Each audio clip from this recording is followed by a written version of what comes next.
बाबा गोस्वामी तुलसीदास जी ने लिखा है कि नवमी तिथि मधुमास पुनीता,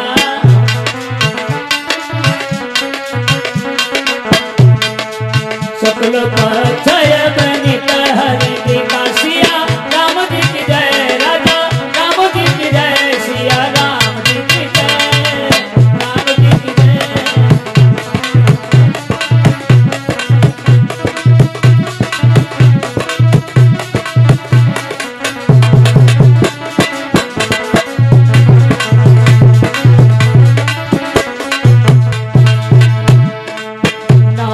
तिथि मधुमास पुनीता, शुक्ल पक्ष अवनीत हरि पिता, सिया राम जी की जय, राजा राम जी की जय, सीता राम जी की जय, राम जी की जय।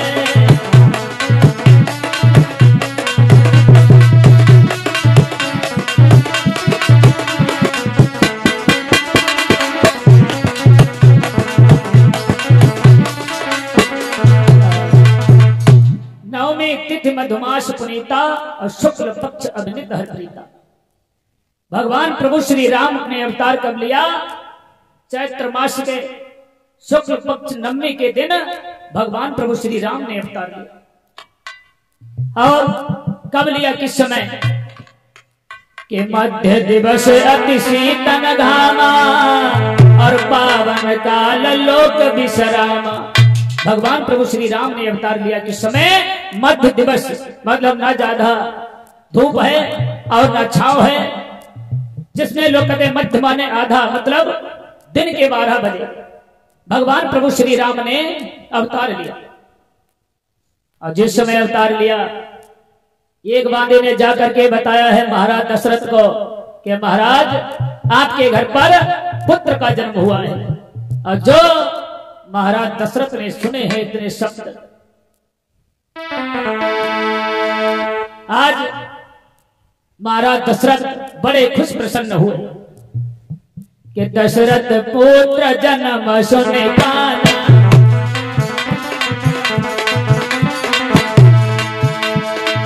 दशरथ पुत्र जन्म सुने गाना, मानव ब्रह्मानंद समाना, मानव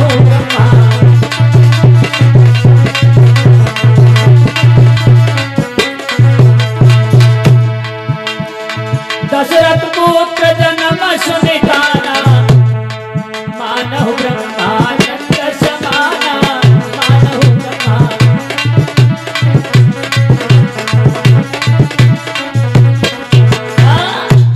दशरथ पुत्र जन्म सुनिकाना, मानव ब्रह्मानंद समाना। आज महाराज दशरथ को अपार खुशी हुई है। अब एक होता है आनंद, एक होता है परमानंद, और एक होता है सबसे बड़ा ब्रह्मानंद। आज महाराज दशरथ बड़े ही खुश प्रसन्न हैं। और महाराज दशरथ ही नहीं, अयोध्या के सभी नर नारी खुश प्रसन्न हैं। और देव नर नारी ही नहीं, देवी देवता आज सब खुश प्रसन्न हैं, खुशी छाई हुई है। महाराज दशरथ के यहाँ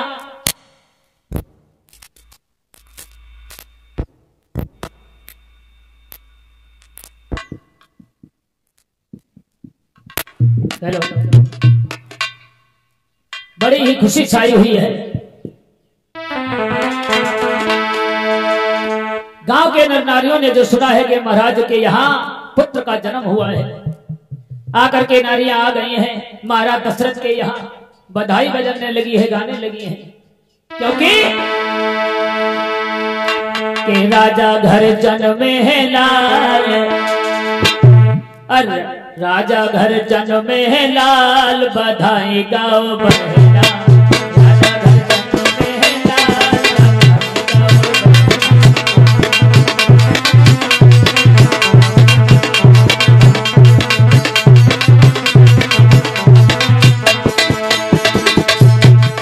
बड़ी खुशी छाई हुई है। नारी आ गए हैं और गाने लगे महाराज दशरथ जी के यहाँ, राजा घर जन्मे है लाल, बधाई गाओ बहना, राजा घर जन्मे है लाल, बधाई गाओ बहना।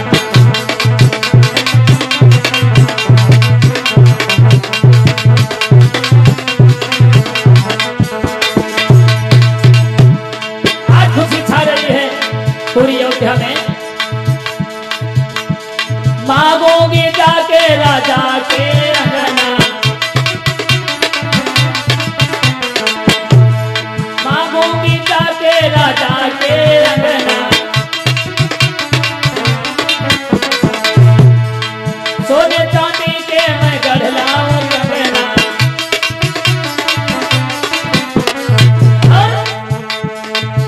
मैं हो जाऊं माला माल, बधाई गाओ बहना, राजा दर्शन में नाल, बधाई गाओ बहना।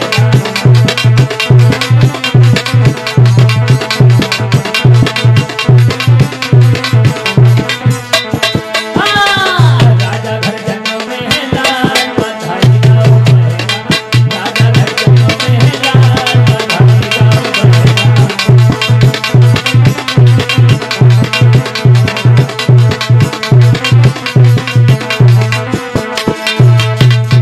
सखी मन में बातचीत कर रही है कि बहन, अरे आज तो मैं मनमाना महाराज से इनाम मांगूंगी। एक सखी बोली मैं कंगना न लूंगी, एक सखी बोली मैं कंगना न लेने,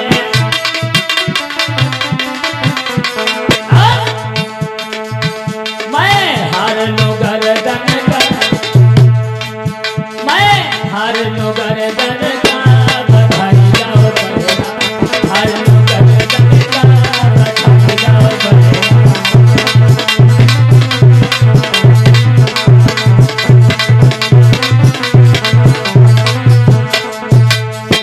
राजा धड़कन में लाल, बधाई गाओ बहना।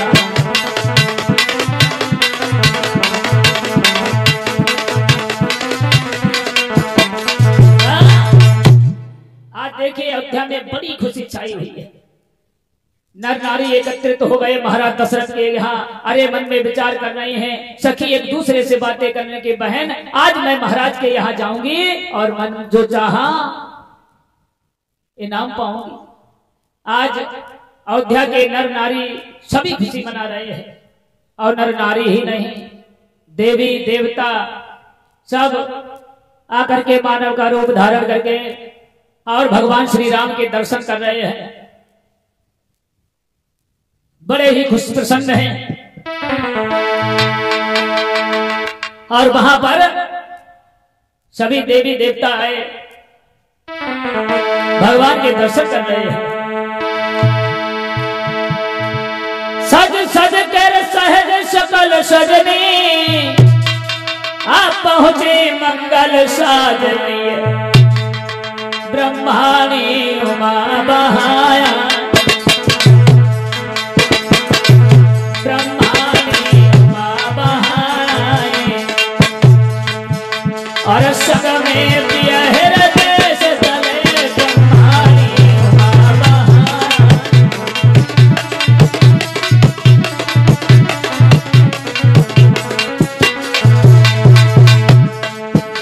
आज सब देवी देवता सब आए हैं, भगवान भोले बाबा भी आए हैं, भगवान के दर्शन करने हैं प्रभु के। भोले बाबा सुधि भूल गए, पड़ गए नाच के फेरे, और हम सब तो यहाँ खिलकी रहे, और हम सब तो यहाँ खिलकी रहे, भूमंडल के घेरे में हम सब तो खिलकी रहे।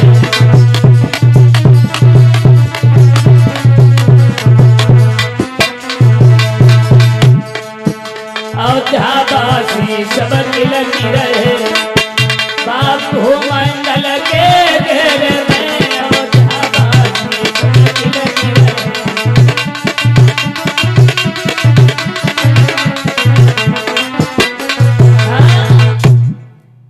अयोध्या में इतनी खुशी छाई हुई है।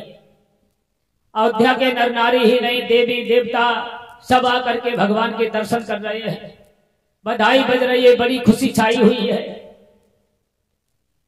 जिस समय भगवान प्रभु श्री राम का अवतार हुआ, और इसी तरह से राम का ही नहीं, कौशल्या से राम का, कैकेयी से भरत जी का और सुमित्रा से लक्ष्मण और शत्रुघ्न का जिस समय अवतार हुआ, आज देखिए महाराज दशरथ को अपार खुशी छाई हुई है। जो महाराज दशरथ एक एक पुत्र के लिए व्याकुल थे, आज जिनके घर में 4-4 पुत्रों ने अवतार लिया है, बड़ी ही खुशी छाई हुई है।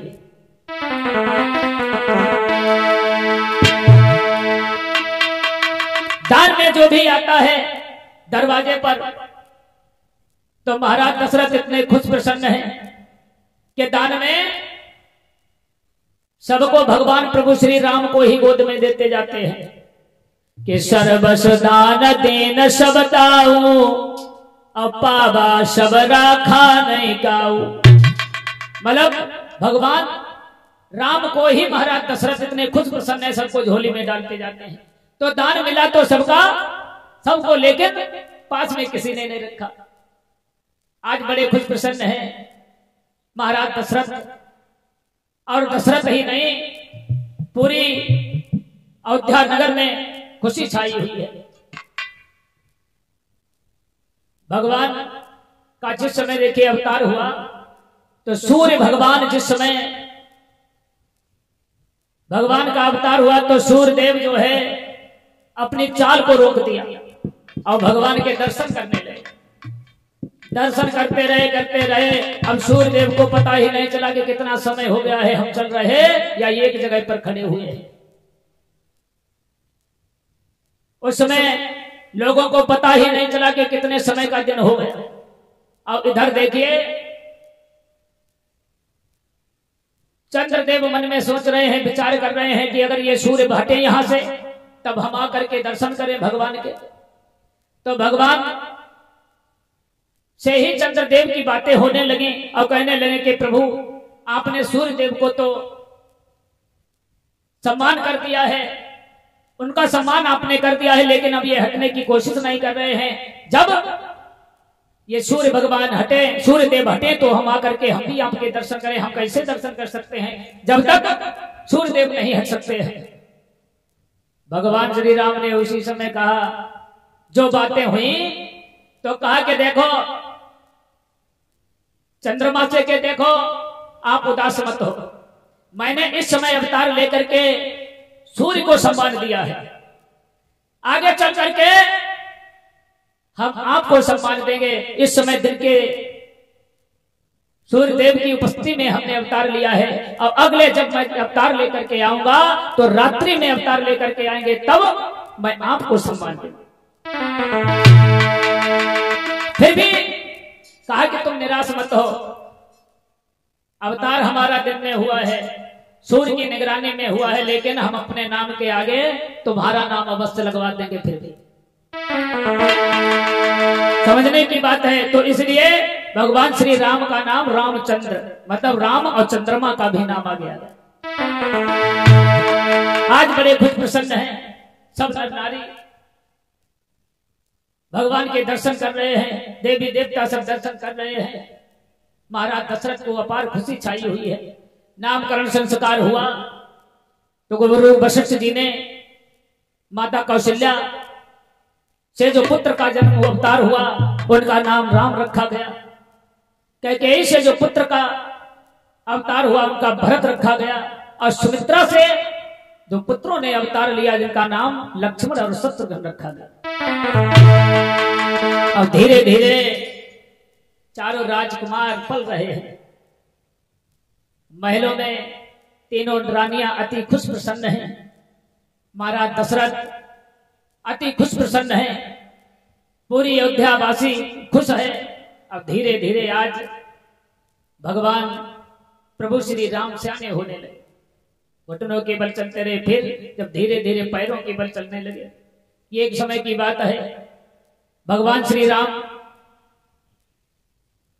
महलों में घूम रहे थे, हाथ में रोटी का एक टुकड़ा था। और देखिए एक बात और भी पौराणिक है, जब भी भगवान अवतार लेकर के आते हैं तो ये काग भसुंड जी जो हैं वो आकर के दर्शन करने भगवान की जरूर आते हैं। उसी समय भगवान प्रभु श्री राम हाथ में एक रोटी का टुकड़ा लिए अपने महलों में घूम रहे थे। इधर काकभस्म जी में बातचीत हो रही थी तो उन्हें संशय होने लगा कि हमें ये मालूम पड़ता है कि ये भगवान नहीं है। आए पास में काकभस्म जी और उन्होंने एक रोटी का टुकड़ा छीन लिया राम के हाथों से। अब राम रोने लगे, उनको संदेह हो गया कैसे ये भगवान है, एक रोटी के टुकड़े पर रोने लगे। अब वहां से काकभस्म जी जो है उड़ने लगे, चलने लगे तो क्या देखा है उन्होंने, हमारे पीछे पीछे उनके वो सुंदर सी मनोहर मूर्ति भगवान प्रभु श्री राम की भी आ रही है। हर जगह घूम आया और घूमने के बाद में जब पीछा नहीं छुटा तो आकर के पुनः फिर वही आ गया। उसी समय भगवान प्रभु श्री राम जी ने चतुर्भुजी रूप में काकभस्म जी को दर्शन दिया। विश्वास हो गया कि हाँ वास्तव में ये अवतारी हैं प्रभु श्री राम। और धीरे धीरे सियाने हुए राम। उसी समय गुरु वशिष्ठ जी के यहाँ महाराज दशरथ जी ने विद्या सीखने के लिए प्राप्त करने के लिए गुरु वशिष्ठ जी को सौंप दिया। और प्रभु श्री राम चारों भाइयों सहित विद्या को प्राप्त करते हैं। अपने माता पिता गुरुजनों की बड़ी ही सेवा करते हैं, मान सम्मान करते हैं। कि प्रातः काल उठ के रघुनाथा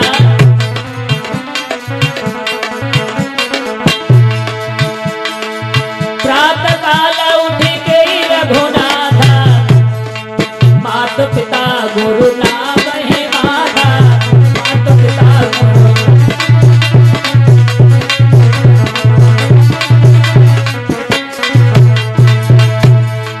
प्रातः काल उठ के रघुनाथा माता पिता गुरु नाम है माता माता पिता।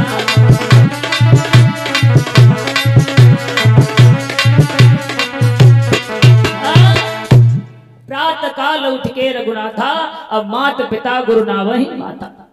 भगवान प्रभु श्री राम बड़े ही आदर्शवादी है, मर्यादा पुरुषोत्तम है।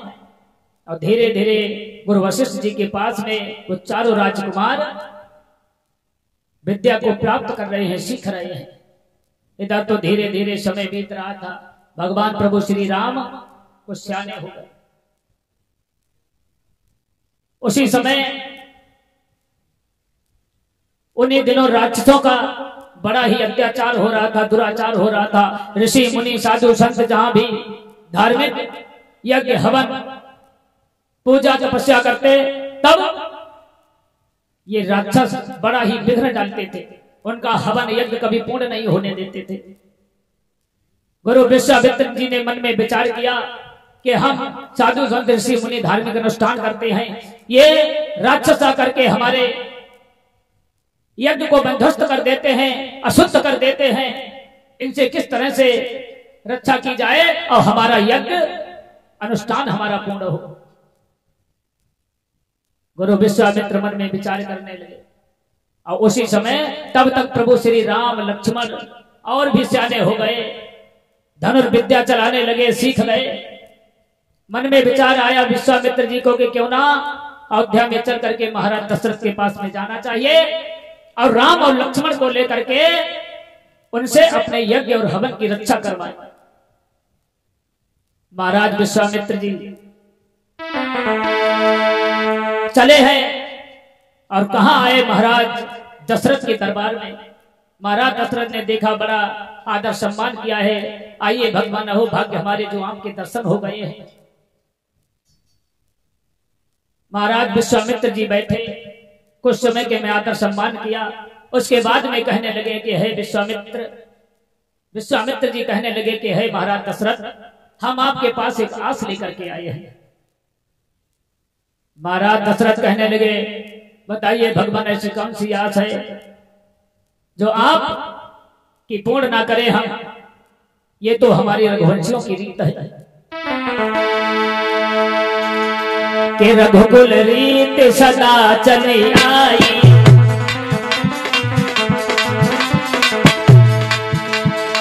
रघुकुल रीत सदा चली आई।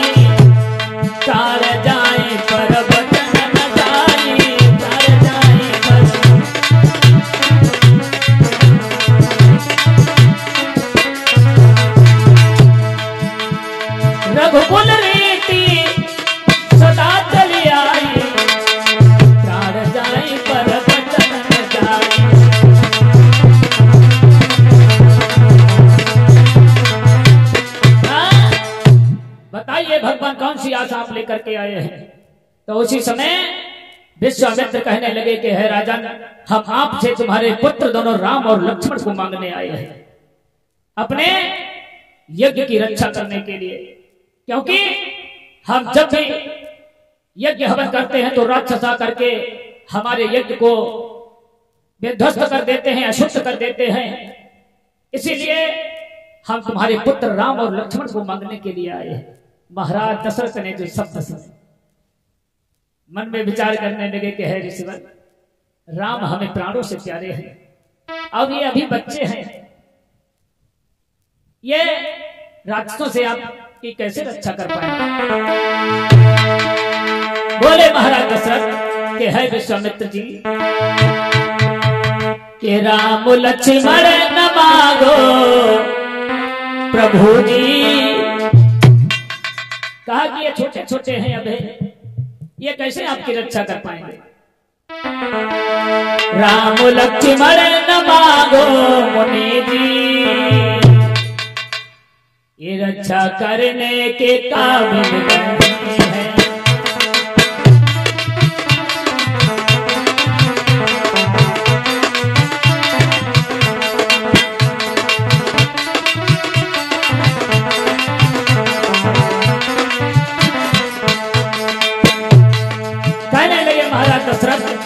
कहे मुनि जी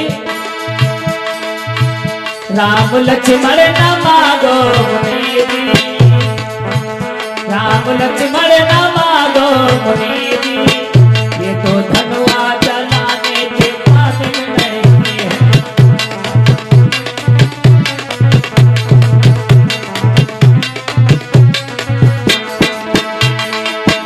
राम लक्ष्मण न मांगो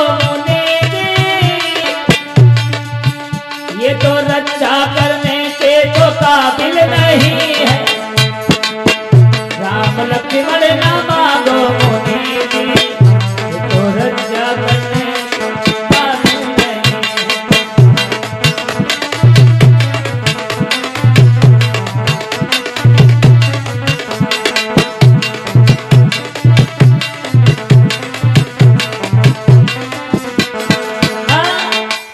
कहा कि ये छोटे छोटे अभी बालक हैं, ये कैसे राक्षसों से आपकी रक्षा कर पाएंगे।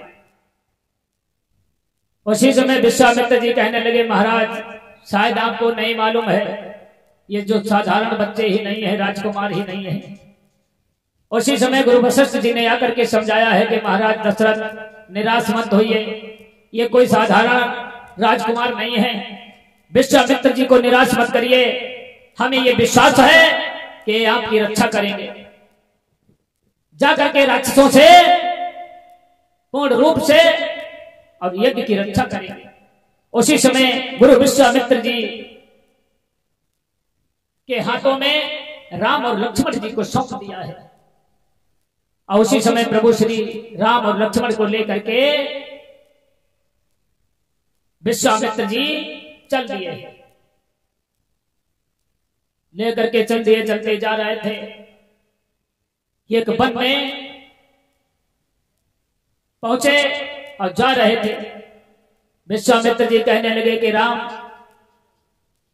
जिस वन से हम निकल रहे हैं इसी वन में एक ताड़िका नाम की राक्षसनी रहती है जो बड़ी ही भयानक है, सावधान रहना। और उसी समय महाराज विश्वामित्र प्रभु श्री राम और लक्ष्मण जा रहे थे, तब तक क्या हुआ, पीछे से एक ससराहट की आवाज आई। और क्या देखा है विश्वामित्र जी ने कि ताड़िका सामने खड़ी हुई है, जो भयानक शरीर है। विश्वामित्र कहने लगे राम सावधान हो जाइए, यही है वो ताड़िका जो हम साधु संतों ऋषि मुनियों को सताती है। और उसी समय भगवान प्रभु श्री राम ने अपने गुरु विश्वामित्र जी का आदेश पाया और ताड़िका का वध किया। आगे जाकर के विश्वामित्र जी ने सभी ऋषि मुनियों को एकत्रित करके और यज्ञ की रचना की, यज्ञ प्रारंभ किया और राम और लक्ष्मण को रक्षा करने के लिए वहीं पर तैनात कर दिया। यज्ञ हवन जब उस समय हुआ और जिसका जो यज्ञ से जो धुआं निकलता है जो ब्रह्मांड में गया और जो राक्षसों ने देखा कि यज्ञ हो रहा है और वहीं पर राक्षस आकर के और विघ्न मचाने लगे। भगवान श्री राम और लक्ष्मण तैयार थे। उसी समय प्रभु श्री राम ने विश्वामित्र जी के यज्ञ की रक्षा की और राक्षसों का वध किया। वहीं पर एक राक्षस और आया था, कौन? मारीच नाम का। भगवान प्रभु श्री राम ने उसको बिना धार का जो है बाण मारा तो वो वहां से 100 योजन पार समुद्र के किनारे गया। सभी राक्षसों को मार दिया प्रभु श्री राम ने। फिर मारीच को ऐसा बिना धार का बाण क्यों मारा? उसको जान से क्यों नहीं मारा? क्योंकि प्रभु श्री राम को उससे आगे काम लेना था। बोलिए सच्चिदानंद भगवान की। और वहां से विश्वामित्र जी राम और लक्ष्मण को लेकर के अपने आश्रम आजमगढ़ के लिए चले जाते हैं। और इधर महाराज जनक जी जो थे, जो बड़े ही आदर्श राजा हैं, जिनके राज्य में कोई कमी नहीं है, प्रजा को पुत्र के समान वात्सल्य देने वाले महाराज जनक के सब कुछ है, बड़े खुश प्रसन्न हैं। और इधर देखिए रावण कुंभकर्ण का जो अत्याचार मच रहा था, दुराचार हो रहा था। रावण ऋषि मुनियों का जो खून का कर लेता था और खून निकाल निकाल करके एक घड़े में एकत्रित करता था। तो जब ये ऋषि को मारा और उसका रक्त निकाला तो ऋषि ने श्राप दिया कि हे रावण, तो जिस रक्त को निकाल रहा है, ये एकत्रित कर रहा है, ये रक्त पुंज जहां भी रहेगा वहां पर विनाश हो जाएगा। साधु ऐसा श्राप दे करके वो तो प्रभु का दीवाना हो गया। और इधर विद्वानों का कहना है कि उसी रक्त पुंज को रावण ने कहा कि ये जहां रहेगा तो वहां विनाश हो जाएगा, हमारी लंका में अगर रहेगा तो हमारी लंका का भी विनाश हो जाएगा।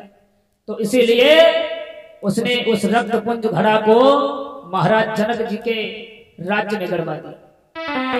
यहाँ पे लोग संशय करेंगे, लेकिन संशय करने की बात नहीं है। महाराज जनक के राज्य में सूखा पड़ गया, अकाल पड़ गया, आज कुछ नहीं रह गया, अन्न का दाना नहीं हुआ। महाराज जनक जी दुखी होने लगे कि हमारी प्रजा का कैसे पालन होगा, क्या करें। उसी समय जब गुरुओं से सलाह ली है तो बताया है कि राजा रानी अगर मिल करके सोने का हल चलाए तब आशा नहीं है, पूर्ण विश्वास है कि आपके यहाँ बारिश होगी और आपका राज्य हरा भरा हो जाएगा। महाराज जनक जी और सुनैना जी ने जिस समय जाकर के हल चलाया है, बाहर किए गई हरैया में, हरैया में और सीता जी निकले मलैया में, सीता जी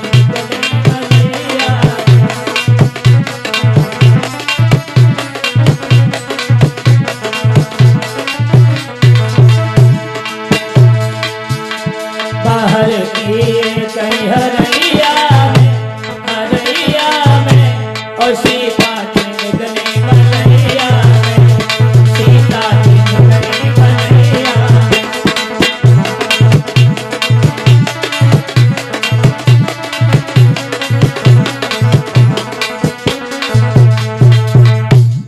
जिस समय हल चलाया तो वो हल जाकर के उस घड़े से टकरा गया और जो घड़े को देखा है तो उसमें सुंदर सी कन्या है।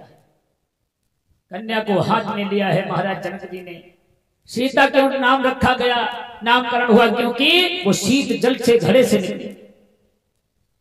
ले जाकर के महाराज जनक जी ने उसका पालन पोषण किया है। धीरे धीरे वही सीता जब सयानी हुई, 5 वर्ष की हुई, बड़ी ही खुश प्रसन्न सीता जी चंद्रमा की तरह दुर्दिना सयाने होने लगी। इधर महाराज जनक बड़े ही खुश प्रसन्न हैं। एक समय की बात है, महाराज जनक जी के यहां भगवान शंकर का एक विशाल धनुष रखा हुआ था जो महा ऋषि दधीचि की हड्डियों से बना हुआ था। सीता किसी कार्य को कर रही थी और उसी समय जो इतना भयानक धनुष था जो किसी के हिलाए नहीं हिलता था, सीता जी ने वहां जा करके और उस धनुष को एक हाथ से उठा करके और दूसरी जगह रख दी। बड़ी ही छोटी सी उम्र में के श्री जनक दुलारी सीता ने बचपन में कौतिक दिखलाए।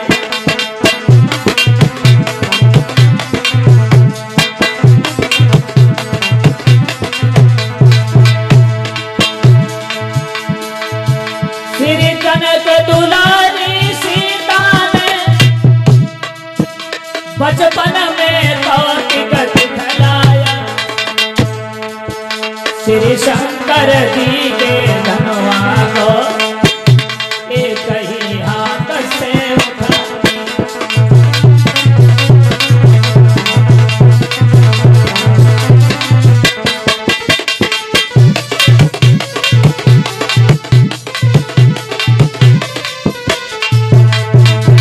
एक ही हाथ से उठा करके सीता जी ने उस भयानक धनुष को दूसरी जगह पे रख दिया। देखा जब जनक राजा ने और सबको वचन सुनायो है, दरबार में तुरंत पहुंच करके सबको ये वचन सुनायो।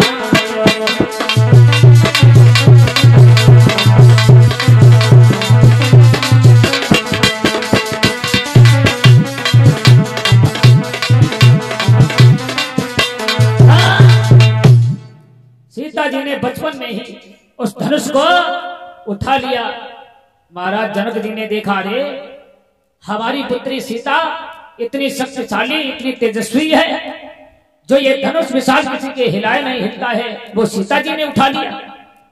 जाकर के दरबार में कह दिया है कि अब हम इस अपनी सीता का स्वयंवर उसी के साथ में करेंगे, जो भी वीर योद्धा इस धनुष को उठा करके तोड़ेगा, इसकी डोरी चढ़ाएगा, उसी के साथ में हम अपनी पुत्री सीता का विवाह करेंगे।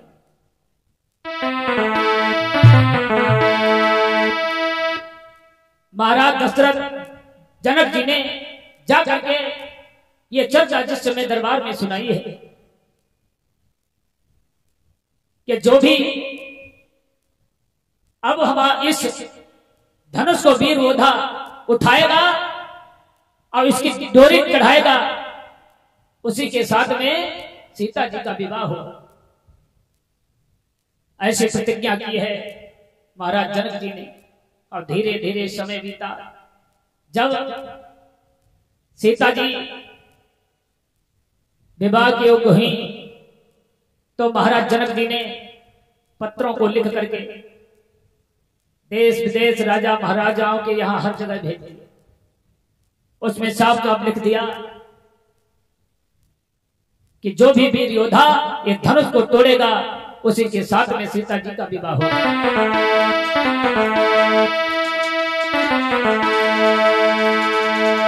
जिस महावीर की महाशक्ति ये धनुआ तोड़ गिराएगी, और उसी वीर के निर्विवाह जानकी विवाही जाएगी।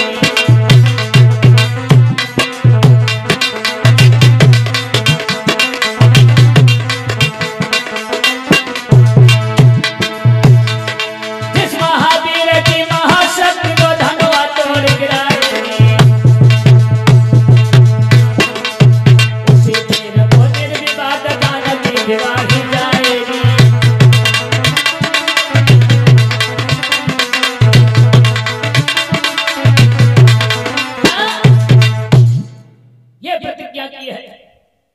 जिस समय भैया वो पत्र इधर उधर चारों तरफ पहुंचे,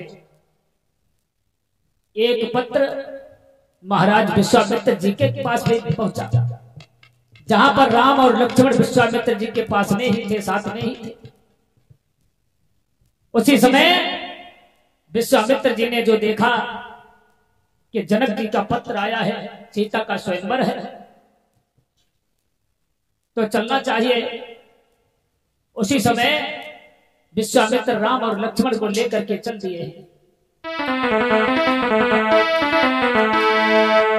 कि पाते ही खबरी स्वयंवर की, श्री जनक राज के नाम।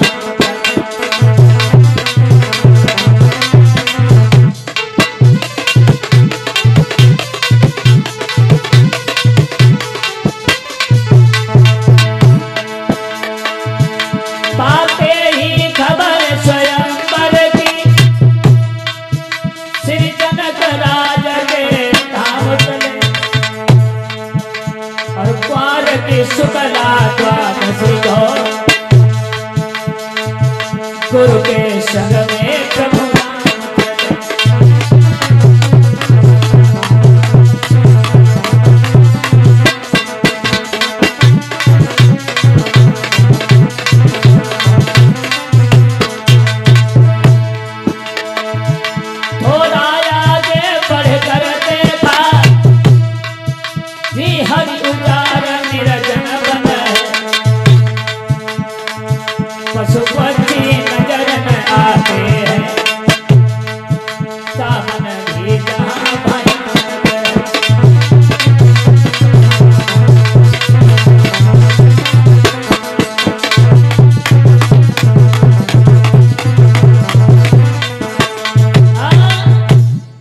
सच्चिदानंद भगवान की। और इधर प्रभु श्री राम और लक्ष्मण को लेकर के महाराज विश्वामित्र जी, जो ही खबर मिली है कि सीता का स्वयंवर है, उसी समय क्वार के शुक्ल पक्ष द्वादश को प्रभु श्री राम और लक्ष्मण को लेकर के और विश्वामित्र चल दिए महाराज जनक जी के यहाँ। चलते जा रहे थे, आगे जा रहे थे, तो थोड़ा सा आगे बढ़ करके वन में पहुंचे तो क्या देखा है कि एक निर्जन वन पड़ा हुआ है, जिसमें पशु पक्षी जीव जंतु कोई नहीं है। लेकिन क्या देखा है प्रभु श्री राम ने, वहां पर एक पत्थर की स्त्री पड़ी हुई है। जो पत्थर की स्त्री पड़ी हुई है, भगवान प्रभु श्री राम कहने लगे कि है गुरुदेव, हम देख रहे हैं कि इस वन में कोई नहीं है, पशु पक्षी नजर नहीं आता है, लेकिन ये पत्थर की स्त्री कैसे पड़ी हुई है। विश्वामित्र कहने लगे कि देखो बेटा राम, ये तुम्हें नहीं मालूम है ये पत्थर की स्त्री कौन है।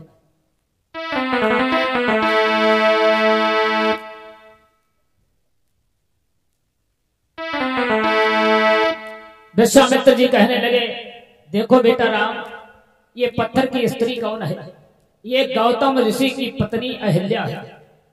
अहिल्या का फिर ये पत्थर की कैसे हो गई, का पत्थर की ऐसे हो गई। देखो ये अहिल्या जो थी देखने में बहुत खूबसूरत थी, बहुत ही सुंदर थी। एक दिन इंद्र ने इसे देख लिया। जब इंद्र ने देखा तो इंद्र मन में विचार करने लगा, रे अहिल्या तो बड़ी सुंदर है, क्यों ना इसके साथ में छल किया जाए। लेकिन छल कैसे करेंगे, गौतम ऋषि तो हमेशा घर पर ही रहते हैं। लेकिन हाँ, उसमें एक मन में विचार आया कि गौतम ऋषि जी का एक नियम था, वो गंगा स्नान करने के लिए जाते थे। कि गौतम ऋषि का और सदा का नियम था, नहाते थे गंगा सवेरे सवेरे।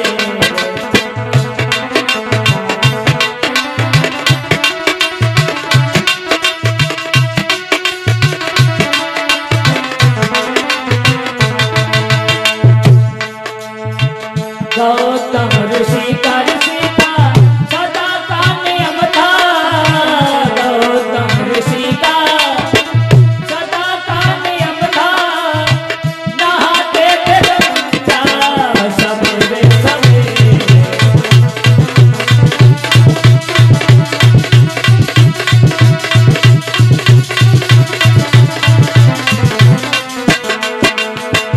गौतम ऋषि जी का एक नियम था, वो सुबह रात्रि के 4 बजे उठ करके गंगा स्नान के लिए जाते थे। इंद्र ने मन में विचार किया यही मौका बढ़िया है, लेकिन ऐसे हम अकेले कैसे जाकर के छल करेंगे अहिल्या से। तो उसने मन में विचार किया तो कहा कि कोई साथी ढूंढना चाहिए, मित्र। ऐसा कौन मित्र है जो हमारी सहायता कर सके?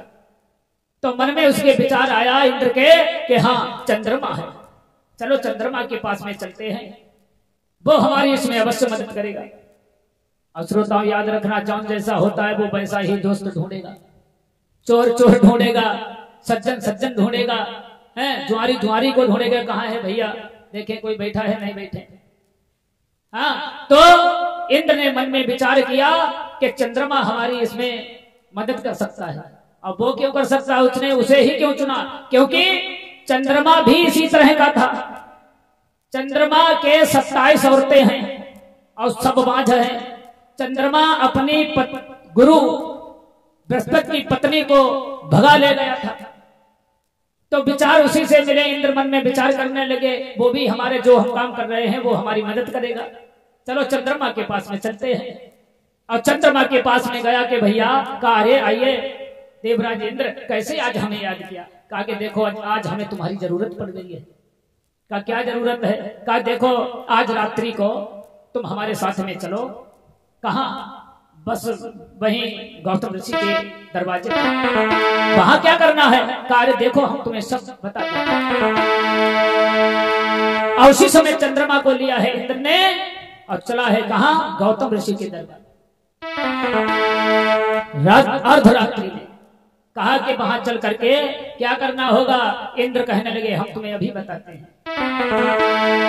उस रात को वहां पर कि तुम मुर्गा बन जाना और मैं बाबा बन जाऊंगा।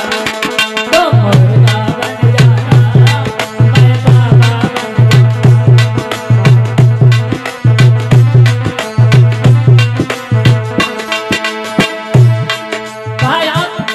मुर्गा बन करके आवाज लगा देना और तुम मुर्गा बन जाना, मैं बाबा बन जाऊंगा। तुम द्वारे पर रहना, मैं घर घुस जाऊंगा। तुम द्वारे पर रहना, मैं घर घुस जाऊंगा।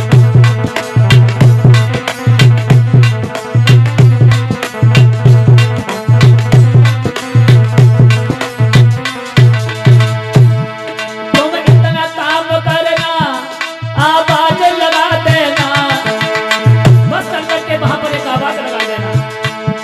तुम इतना काम करना, आवाज लगा देना, द्वारे पर रहना, मैं घर घुस जाऊंगा। द्वारे पर रहना, मैं घर घुस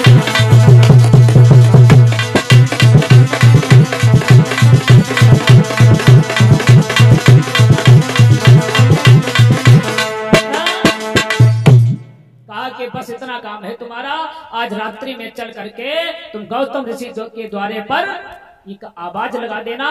गौतम ऋषि ये समझेंगे कि सुबह हो गया, वो स्नान करने के लिए चले जाएंगे और उसी समय हम अहिल्या के साथ में जाकर के छल कर। चंद्रमा कहने लगे चलो ठीक है। तो उसी समय चंद्रमा कहने लगा ठीक है, चलो जैसी आपकी इच्छा है हम मदद करेंगे तुम्हारी। और उसी समय इंद्र ने चंद्रमा को लिया साथ में और चला है कहा? गौतम ऋषि जी के दरवाजे पर। शाम हुई, गौतम ऋषि जी शयन करने के लिए आज लेट जाते हैं और जो ही अर्धरात्रि हुई जा करके गौतम ऋषि जी के दरवाजे पर चंद्रमा पहुंच गया। और इंद्र चंद्रमा ने मुर्गे का रूप धारण किया। अब वैसे तो मुर्गा रात्रि के 4 बजे बोलता है, लेकिन वो नकली मुर्गा था। मुर्गा ने बादल फारे हैं, बोला मुर्गा ने बादल फारे हैं, बोला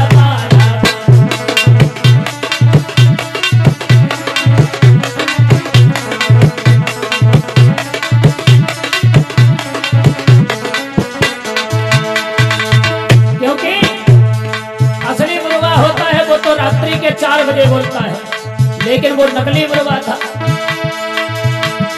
मुर्गा ने बादल मारे हैं, बोला मुर्गा मुर्गा ने।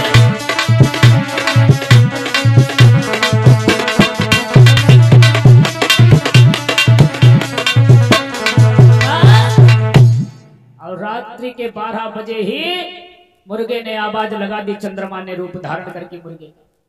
गौतम ऋषि जी ने जो आवाज सुनी और उठे, अरे आज बड़ा ही जल्दी सुबह हो गया है। उठे, उठ करके कमंडल को उठाया, धोती को लिया और चल दिए गंगा स्नान के लिए।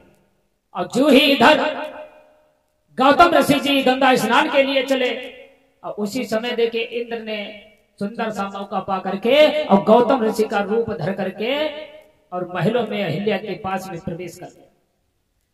और इधर देखिए गौतम ऋषि जी जब अर्धरात्रि में पहुंचे और जो ही कमंडल डुबोया अर्धरात्रि में, तो आवाज आई है, गंगा मां ने आवाज लगाई है, अरे कौन है जो हमें अर्धरात्रि में सता रहा है। गौतम ऋषि कहने लगे, नहीं मां, मैं हूं गौतम ऋषि, अर्धरात्रि नहीं है, सुबह हो गया है, मुर्गे ने आवाज लगा दी है। गंगा मां ने आप जो है कहा है कि सुबह हो गया है, रात्रि के 4 बज गए हैं। नहीं गौतम ऋषि, अभी तो अर्धरात्रि है, सुबह नहीं हुआ है।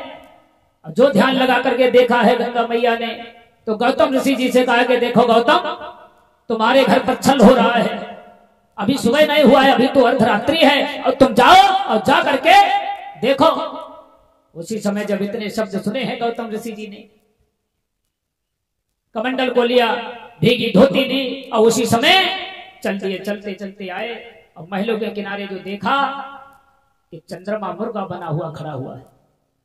जाकर के पहुंचे गौतम ऋषि जी ने, उस चंद्रमा को भीगी धोती मारी है, चंद्रमा तो वहां से भाग गया।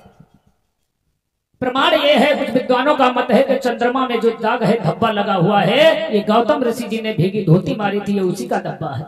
और वैसे गांव में तो पता नहीं, नाना प्रकार की बातें होती हैं।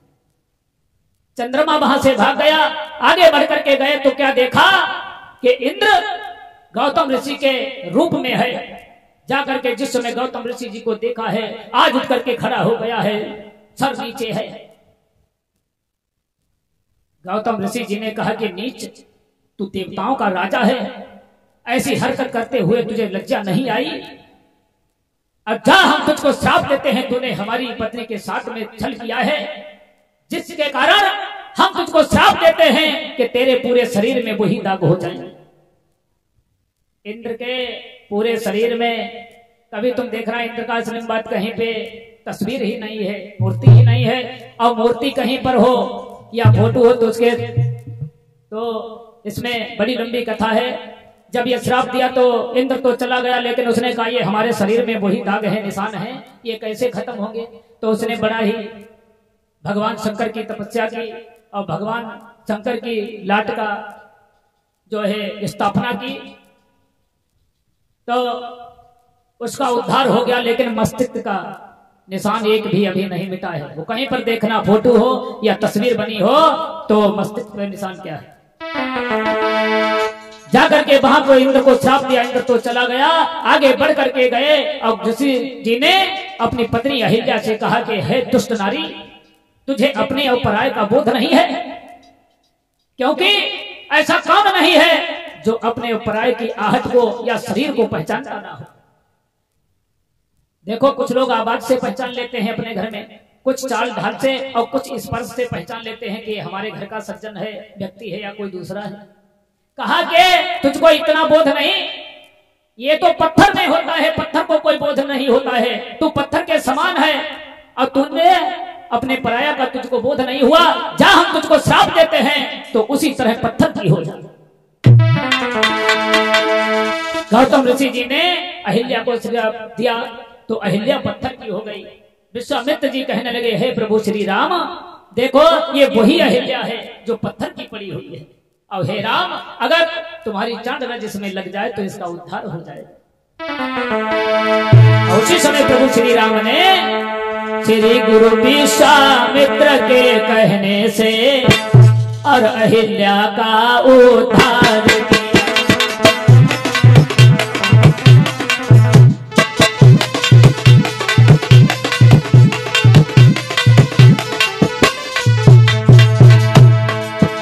गुरु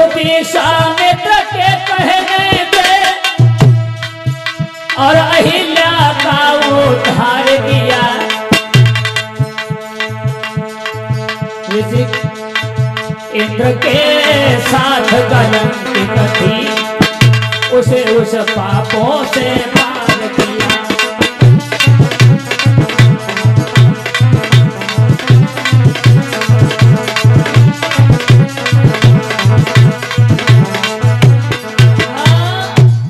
बोलिए सच्चिदानंद भगवान की। गुरु विश्वामित्र जी का आदेश पाया और प्रभु श्री राम ने अपनी जड़ रज उसमें लगाई तो अहिल्या का उद्धार हो गया और पुनः अपने शरीर में आई। आकर के प्रभु श्री राम को गुरु विश्वामित्र जी को प्रणाम किया और अपने धाम के लिए चले गए। बोलिए वृंदावन बिहारी लाल।